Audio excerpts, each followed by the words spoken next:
let's dive right into today's explainer. Take a look at this essay prompt on the screen. Communication has changed significantly in the last 10 years. Discuss the positive and negative impacts of this change.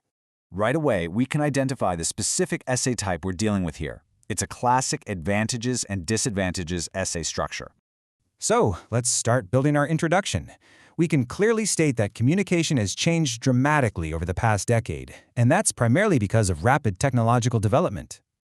Now, to set up the two sides of our argument, we add that although these changes have made communication so much faster and way more convenient, they've also created several real challenges for our interpersonal relationships. All right, moving into our first body paragraph, we're going to use the PEER, or PEER, framework here. That stands for point, explain, example, result. Let's make our first point. To begin with, modern communication has greatly improved connectivity. Next, we explain that point.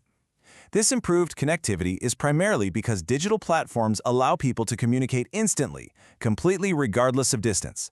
It makes it so much easier to maintain both personal and professional relationships. Then, we back it up with an example. For example, people can use messaging applications and video calls to stay in touch with family members and colleagues all around the world. And finally, the result. As a result of this technology, communication becomes faster, more convenient, and a lot more efficient. If people use modern communication tools effectively, they'll stay connected much more easily. So, let's quickly contrast the two sides we're exploring. On the left, modern communication gives us instant connection, global reach, incredible convenience, and stronger connectivity. But on the right, excessive online communication can lead to less face-to-face interaction, weaker social skills, and ultimately poor relationships. Let's dig into those downsides. For our second body paragraph, we use the PEER framework again. Here's our next point. However, excessive online communication can actually reduce face-to-face interaction.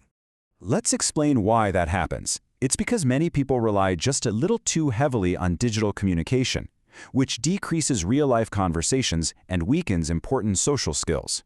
Time for our example. For instance, some young people actually prefer sending text messages instead of meeting up with their friends in person. Which brings us to the result. Consequently, personal relationships might become less meaningful and communication skills can gradually decline over time. If people spent more time communicating face-to-face, they would develop stronger social skills and much healthier relationships. Now for the conclusion, to wrap it all up. In conclusion, although modern communication has made it easier for people to stay connected, it has definitely also reduced direct human interaction. Therefore, maintaining a balance between online and face-to-face communication is absolutely essential. To lock this in your memory, let's review the core framework of what we just built. We start with the introduction. Then, idea 1, using the point, explain, example, result structure. Next is idea 2, again using point, explain, example, result. And we finish it off with a conclusion. So, what's the ultimate takeaway here? It's all about balance. Use technology wisely, plus maintain that face-to-face communication, and that will lead to healthy relationships. Are you finding that balance in your own life today?